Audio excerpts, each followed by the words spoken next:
Dolores Aguilar, born in 1929 in New Mexico, died, survived by many members of her family.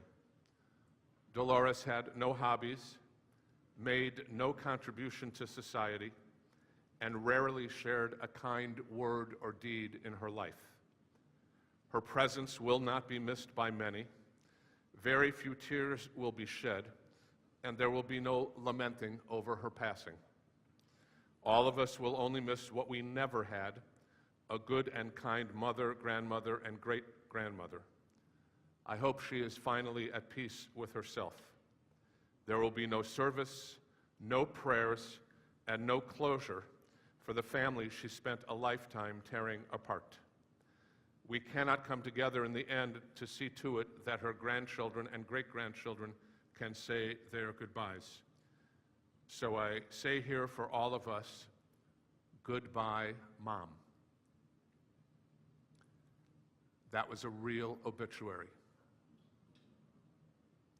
I can't imagine a worse obituary. It is filled with anger and regret. It describes a woman who, as a mother and grandmother, was never there. Being present is something we are obligated to do as family. Dolores Aguilar may have missed Monopoly and baking cookies, the homework and the carpooling, waiting in line and painting faces, family dinners and graduations, Play-Doh and soccer, reading stories and giving hugs, memories that fill a lifetime for a child. Especially as we consider the final stages of life, being there is essential. It's not merely for the end of days, it's a message for a lifetime. Absence, in this case, did not make the heart grow fonder. This Yizkor Memorial Service is a time to bring out the memories of our loved ones, to spend some time with those memories, to touch the memories and feel them, to learn from the lives of our departed, to be comforted by what they meant to us, to honor all they meant to us. When we do that, we bring back our loved ones, if only for a few precious moments. We remember their eyes and the spirit that animated them, the way she looked at us, the way we looked at her. We remember their footsteps in the hall, the sound that meant that they were home and that all was well. We remember the comfort of his presence, the strength in her companionship. We remember the Seder table, every story, every guest, and every matzah ball, heavy or light, salty or plain, the smells, the tastes, and the sounds of family. Sometimes presence requires great strength, the ability to let go, the risk to love even more. It is through realizing that our loving presence goes to the very core of our being, our very essence, and through being that presence, we can discover true meaning. In the face of inevitable loss, this timely presence brings healing and peace to our own hearts and to the hearts of others. Anything other than listening to what goes on, anything other than being fully present, can make the loss more difficult. A man suffered a heart attack on a cold winter evening, and after being admitted to the hospital, asked the nurse to call his daughter. He explained, "You see, I live alone, and she's the only family I have." He wanted to mend a rift. The nurse dutifully phoned the daughter, who was quite upset at the news, pleading with the nurse, "You must not let him die." And then, wanting to unburden herself, blurted out, "You see, Dad and I had a terrible argument almost a year ago, and I haven't seen him since. All these months I've wanted to go to him for forgiveness. The last thing I said to him was, 'I hate you.'" The daughter cried and then told the nurse, "I'm coming now. Don't let it end this way." Her father went into cardiac arrest, and as much as the medical team tried, they failed to revive the father. The nurse observed one of the doctors talking to the daughter who had just arrived, and she could see the hurt in her face. The nurse took the daughter aside and said, "I'm so terribly sorry." The daughter responded, "I never really hated him, you know. I loved, and now I want to go see him. The nurse thought to herself, why put yourself in more pain? But she took the daughter to her father's room. The daughter went to the bed, buried her face in the sheets as she said goodbye to her now deceased father. The nurse, as she tried not to look at this sad goodbye, noticed a scrap of paper on the bedside table. She picked it up and read, my dearest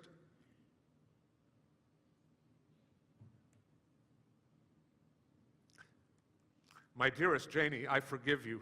I pray also that you will forgive me. I know that you love me. I love you too, Daddy. We need not wait to mend a rift. We can begin to patch hearts together at any time. When we do lose someone, it is essential to not feel abandoned. That's the whole point behind our Shiva ritual. Mourners should not feel that they are left alone. All our rituals regarding death and bereavement, every law and every custom of Jewish mourning and comforting has as its core the overwhelming motivation to surround those who are dying and those who will grieve with it a supportive community. While some may argue that facing death and coping with grief heighten one's feeling of aloneness, the Jewish approach places loss and grief in the communal context of family and friends. It's not about cakes and casseroles. It is about caring for someone else in the most basic way possible, by sustaining their bodies at a time when their souls may feel like they have been kicked in. Those who comfort the mourners are obligated to tend to their needs, to help them as the family and community gather, to honor the deceased while remembering those who have passed on. When my mother died, Margaret, Aaron, Ari, and I held Shiva in our South Bend home. It was just months after our wedding and a few weeks before Ari's bar mitzvah. Two friends, professors and experts in their fields, came to the Shiva. One scholar asked if there was something she could do. She ended up taking pressure off us by returning videos to Blockbuster.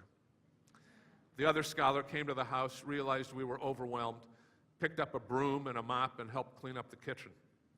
By themselves, these were not superhuman actions. But at a time when we were low, when we felt like our guts had been punched, at that moment of our sadness, these were the redeeming mitzvot. Their presence spoke volumes. Sometimes we do not know what to do, so many people avoid making a Shiva call altogether. We do not know what to say, so many people say things that are more hurtful than helpful. We don't know how to act, so often the atmosphere is more festive than reflective. Being there for someone does not mean showing up for a party.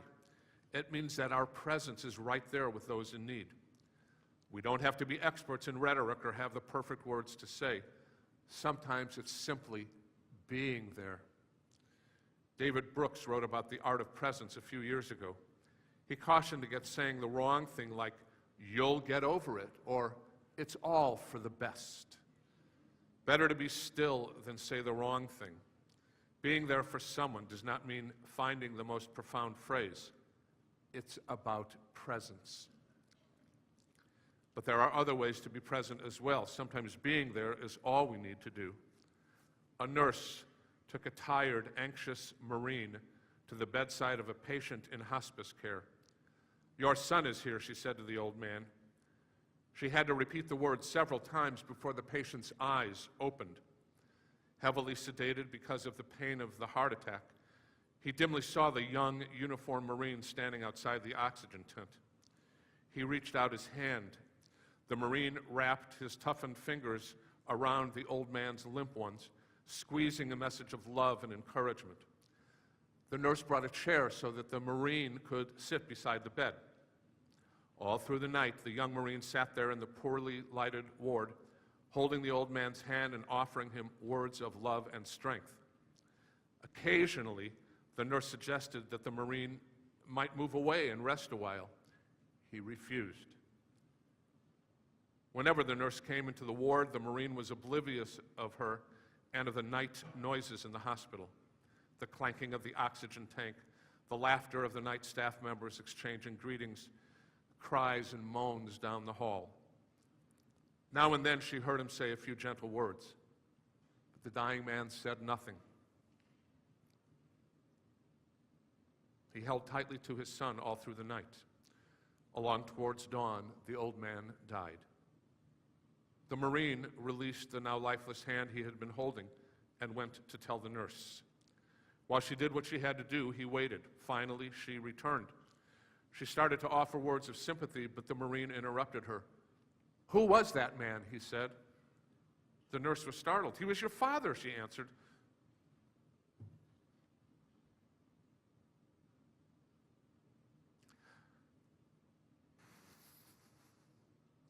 "No, he wasn't," the Marine replied. "I never saw him before." "Then why didn't you say something when I took you to him?" "I knew there had been a mistake," said the Marine, "but I also knew he needed his son, and his son wasn't here. When I realized that he was too sick to tell whether or not I was his son, knowing how much he needed me, I stayed."